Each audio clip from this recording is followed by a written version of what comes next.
guys, want to remind you on the Convo Couch YouTubes, there's an interview with Scott Horton. It's awesome.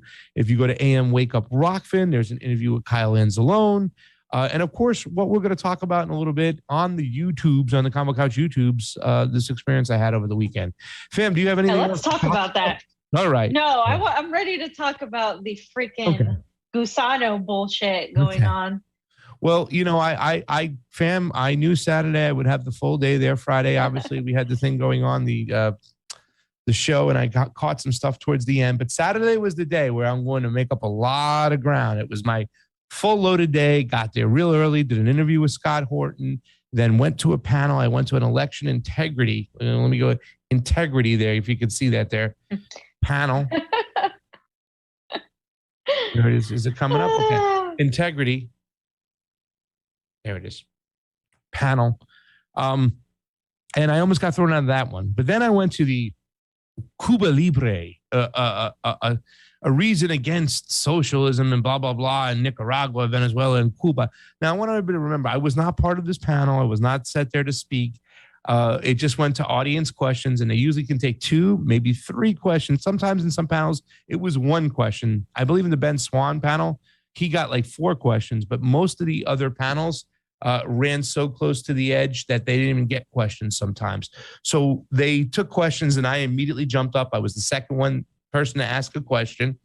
And after hearing about 50 minutes of just all this BS that sounded like it was coming from the State Department's mouth, I threw my little opinions in there. Now, the last part, the little Karen that kind of spews off, I thought about cutting that part, but I just thought it was important to play this shit and what actually comes out of people's mouths, and then the actual support from the people who are representing that country, like a Martha Bueno of Cuba and a Dan DiMartino of Venezuela, who's on the right side. So let's take a look at this and listen up, and then we'll get Fam's opinion.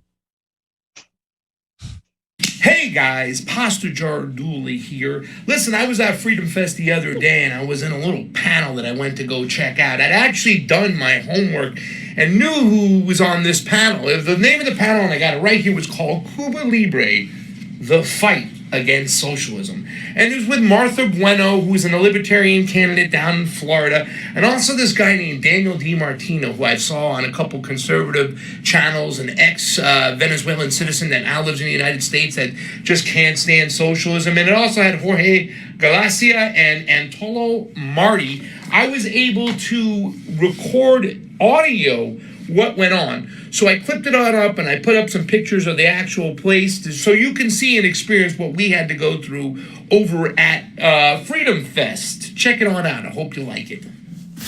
Another question? Okay. Hello guys, thank you so much for coming today. There's a lot of things I strongly disagree with you guys about, and however, I respect the fact that you're here. My name is Craig Pasta Jardula. I have a show. I've invited you on, Martha, and I will do the same for everybody else. I am an election integrity observer. I just got back from Colombia from observing their elections. I went to Honduras, I went to Nicaragua, I went to Peru, and observed all these elections. This is the fundamental thing I can't understand with what's going on with this panel over here right now. Libertarians, more than anything, they believe in non-interventionism, okay?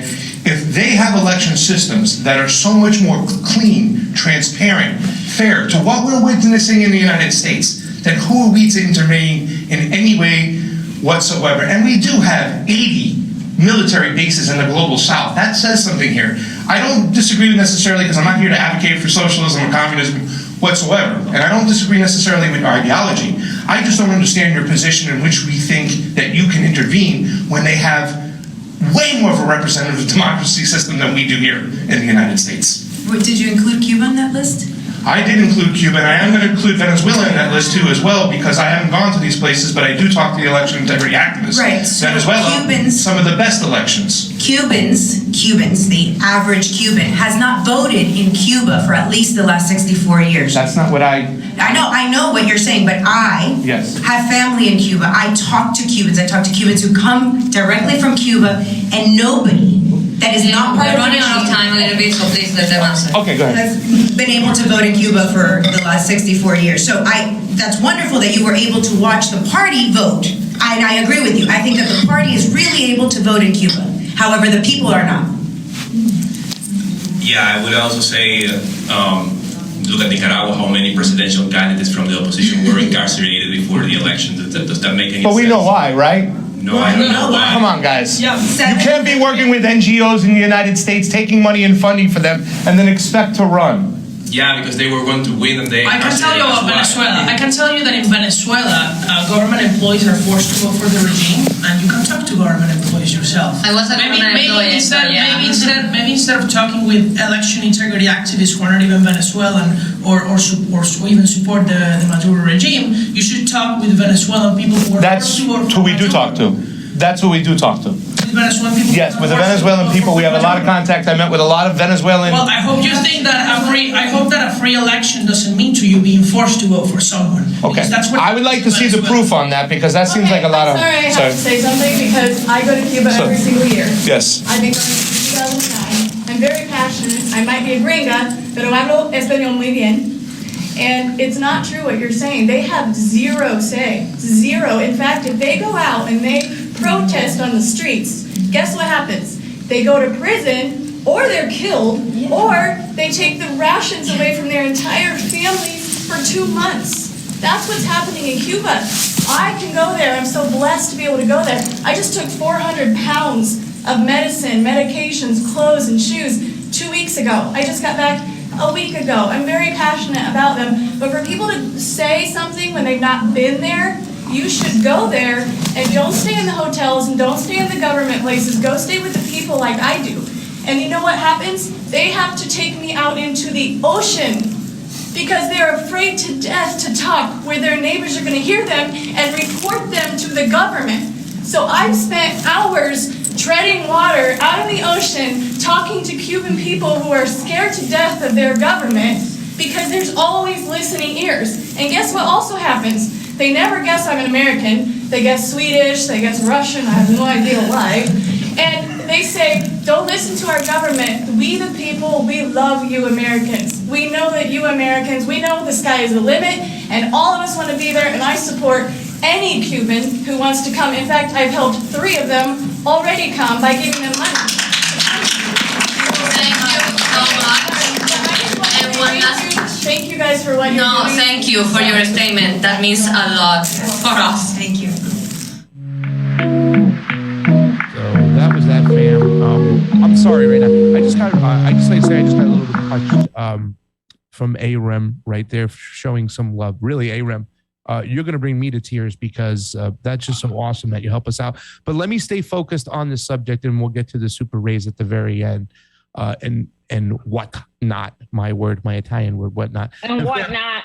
We went into the hallway. I just want to let everybody know. I didn't approach that woman and talk to her about it. But the 2 gentlemen on the particular panel, the last one we heard, I encourage you to not talk to election integrity activists, but talk to people. When we were just hanging out in Mexico on the border with Venezuelan activists that lived there, were born there, that hold, delegations all the time. It's like, please don't get me going. But we went into a little bit of a disagreement out in the hallway, and we started talking about Colombia, and they didn't realize that I went to Colombia over there.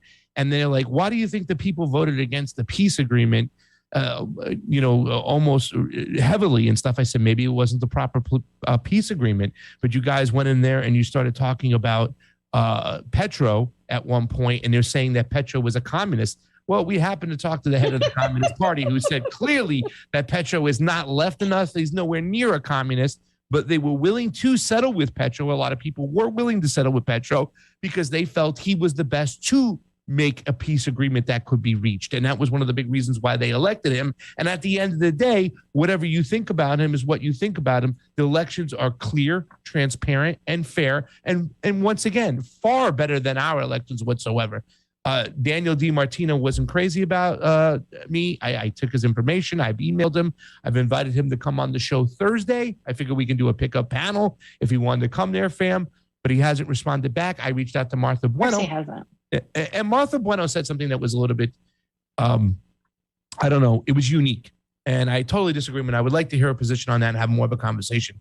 She said not necessarily that did she want the United States to intervene, but to get out of the way. In other words, saying that there are Cubans here with guns that can go and pretty much take care of their own country situation, which is just they're not. They left the country a long time ago. They're not Cubans. They're not.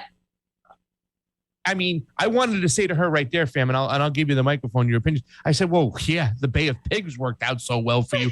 The mindset to think that Cubans in Miami can take guns and go to Cuba and take back their homeland because the American government is the way. For the United States. Yeah, it's mind-boggling. It's mind-boggling. They have Russian-grade military weapons there, ladies and gentlemen. There's no Cubans taking back their own country from Miami. Go ahead, fam. They're not cute. Like, they left a long time ago, bro. I grew up in Miami, with people who hated Fidel. It's part of the indoctrination, and I get it. I get why they hate him. I mean, there's this whole situation that happens in Latin America when you don't know your history. When you see what's happening, but you don't know what led to it, you blame the current leader. And that's what's happened in a lot of places in Latin America. So you had such strong neoliberalism in places like Peru, in places, the people who have left Venezuela, the people who have left Cuba, the people who have left Nicaragua, because they don't understand what led to the poverty that happened in those countries. Why didn't that lady understand that the reason she had to bring supplies to Cubans is because of the sanctions and the blockade that the United States has imposed on Cuba for decades? And that is never talked about. That is never addressed in any way, shape, or form. Why has Cuba had to develop their own program for medicine? Because the United States hasn't allowed shipments or anything like that to get in. And because of that, they've developed it so well that they have become one of the best when it comes to medicine and developments there. And the thing is, the quote unquote pandemic and the quote unquote blockades, everything that the United States has been doing has made it really hard on the Cuban people because it deterred tourism. Tourism was something that Cuba relied on for its economy. And so when you take that away, you're depriving a lot of people. So yes, there's going to be inflation, there's going to be issues. But when it comes to, by the way, the Cubans never vote on their on who they select for president, they have a referendum where they can vote to change different things, including their constitution. So we don't have that. We don't have that. We can't even, try to talk to some of these people about changing the constitution, they freak the hell out. They think the constitution should always go back. It should be the way it is. And that's sad. So that is just complete and total bullshit. And I understand if you are guided, first of all, who's she going there with? It's up until recently, I don't think you could go to Cuba. You had to go through this whole process. So how does she go every year? Unless she goes via a delegation or something like that. It's really suspect. And she's giving you all the talking points. And then the guy with Nicaragua saying, oh, they didn't have, they imprisoned a lot of the candidates. We spoke to the magistrate, to the president of the Supreme Electoral Council, and they explained how these people were just candidates in name. They said, oh, I'm going to be a candidate. And then how a lot of them were literally accepting money, like Costa mentioned, from these NGOs. That were going to overthrow the government. They were wanting to. This isn't the first time. It was 2018 when the United States tried to do that. Ortega isn't going to allow it again. And of course, during the years before that, with Somoza. I mean, this is I read Contra affairs that the United States has continuously backed. Please, please, please don't tell me. Show me how you don't know history and how you don't know the history of your country and the regime changes they've done by telling me all these talking points. I mean, it is crazy. And by the way, that makes me want to go to Cuba tomorrow, because if I wasn't in Russia, I would there should be a direct flight from Moscow to Havana. There just should be. That's a long flight, but yeah, that should be. It really should be. And also something to think about too as well. And I really didn't want to address that woman who said that stuff. I was still concentrating on the panel and all the things that they said. And yeah, like we talked about it, like, these NGOs are funding, the Somoza family and whatnot. And pretty much Ortega said, well, reveal your bank accounts, reveal your statements, show us your finances, and then we'll say it's okay if you want to run or not. But if you're taking money from these NGOs, like you said, Ortega was done with it. They already had another coup backed again. I believe, was it 2017, right? Was that the year? 18. Was it 2018? And they tortured Sandinistas, you know what I'm saying? So we knew it wasn't going to happen again. And for him to say, because they would have won, that is just BS. You're just repeating what the State Department says. You have no proof of that. And the fact is they're still living by this whole, you have to go vote for the opposition. Do you know how hard it would be to pull something like that off? No. From what we have observed from every country we've been to, we have seen a fair, transparent process. And we've also talked to a lot of the people, and the people are the ones who want a national sovereignty and change. So don't come over here hyping our government to go over and turn that a government because you don't like it and you're being a little Uncle Tom about it. I'm sorry. This is bullshit. And by the way, the Venezuelans we met in Tijuana are some of the most just strong, humble people I have ever met. Thanks to my meeting with some of these Venezuelans, I made a contact here, a Venezuelan here who's in Russia right now and who helped me get my things settled, because guess what? I didn't have a bank account for the first few weeks where I was here. And that not having that bank account, it just talking about how the sanctions affected their people, what the U.S. sanctions have done to Venezuela, how it was so difficult for many of them to stay there, to stay there because of how bad it was. But they stayed because they wanted to prove the point that the United States, they wouldn't let the United States, that they wouldn't let the West control them, that they would fight back.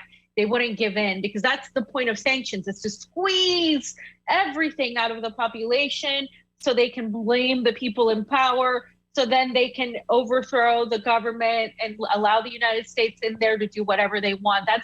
That is the whole goal of sanctions, to exhaust the people so they leave. And people leave, and it's understandable that they leave, but you have to know why some people didn't leave, and why Maduro had all the support of the people of Venezuela, and why Venezuela right now has oil that the United States wants so bad, but they still refuse to recognize Maduro as a legitimate president. And they continue to recognize Juan Guaido, who was literally thrown out by some of his own supporters from a restaurant. He's starting to get recognized, fam.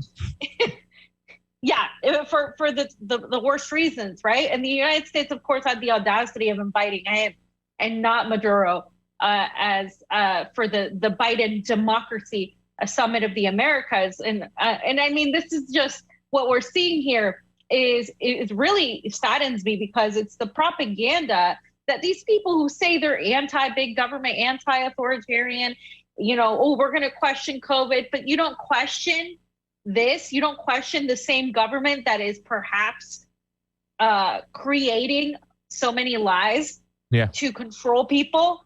Who is doing that on that end? You think that it's good, that it's helping your freedom in this respect? It's just as bad, if not worse, than the left, who says I'm an anti-imperialist, but I'm going to swallow the whole COVID narrative. And it's that same type of team sports mentality that really plagues both ends of the political spectrum. And it's not even ends. It's just they're a lot closer than they think, really. Because at the end of the day, they're falling in line with the same type of rhetoric, just parts of it that they pick and choose because it falls with their ideology. The thing that really got into it with Daniel DiMartino in the hallway. So we go out there, we start talking. Now Daniel said some stuff in the meeting that kind of, like, in the panel, that kind of just made me like, Daniel DiMartino was the one that was to the right of Martha Bueno, who was in the middle. And he goes, well, at the end of the day, the leaders of Venezuela, the leaders of Nicaragua, and Cuba, these are dictators and they are murderers. And I don't stand behind murderers. So we're in the hallway. We're kind of getting into it again. We're talking about Petro. And he says, and I'm going to repeat this. At the end of the day, these guys are murderers. I'm like, oh, you're going to stand with the United States State Department, right? Okay. They got clean hands over here. When are you going to realize, buddy, no such thing as good guys and bad guys. There's bad guys and bad guys. And you're going to stand with a country that just dropped bombs, that once dropped bombs on civilians in freaking Japan and killed hundreds of thousands of innocent people and act all virtuous over there, pal. Give me a break with your, I'm not going to stand behind murderers, pal. Like it got to that tone and it was like, oh, so I was like, give me a break. I'm not going to stand with murderers, fam. I love this country, United States, and I will stand with them. Yeah, they got clean hands over there, clean as a whistle, pal. Yeah, stand with a country that has nearly 1,000 military bases all over the world and is responsible for so many regime changes and so many coups that John Bolton just boasted about how much work it is to orchestrate these coups and how smart you have to be to do them. So please stand with the country that calls everybody a dictator and says that, we need to bring democracy, while simultaneously democracy has been a detriment to the people that were supposedly brought it by the United States. It has completely created a slave trade in Libya. Yep. It has destabilized the West Asia or the Middle East. It has created about so much poverty in Africa. And the moment these people fight back, they're accused of being brutal dictators. And you can talk about Syria, you can talk about Iran, you can talk about Afghanistan. Socialism. What's happening in Afghanistan, that's the result of the United States intervention. That's a result of a 20-year war that the United States did to prove a point, and they're trying to do the same thing in Ukraine. So, okay. Yeah, socialism, communism, bad. Capitalism, good. Please. You live in a capitalist system, and you're complaining about the government and all this shit, and you blame it on a thing that doesn't exist in your country. It doesn't make any sense. Make it make sense. Make it make sense. Yeah. You want freedom and liberty, yet shit's going on in your country, but you want your other government removed for those people fighting back. And like you said, fam, at the end of the day, 1,000 military bases. Look at the Pentagon budget. Look how much money we spend on war. How can people argue against this? And this is the issue I have with some of the conservatives in this country, is that they think that it's okay, our foreign intervention. And they're like, please, at what point are we going to let these countries take accountability for what they did?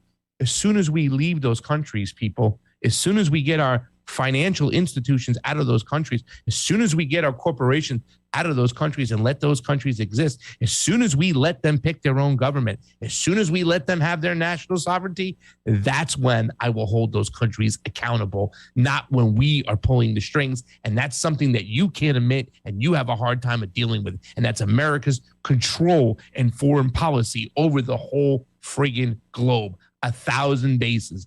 Deal with it. Deal with it.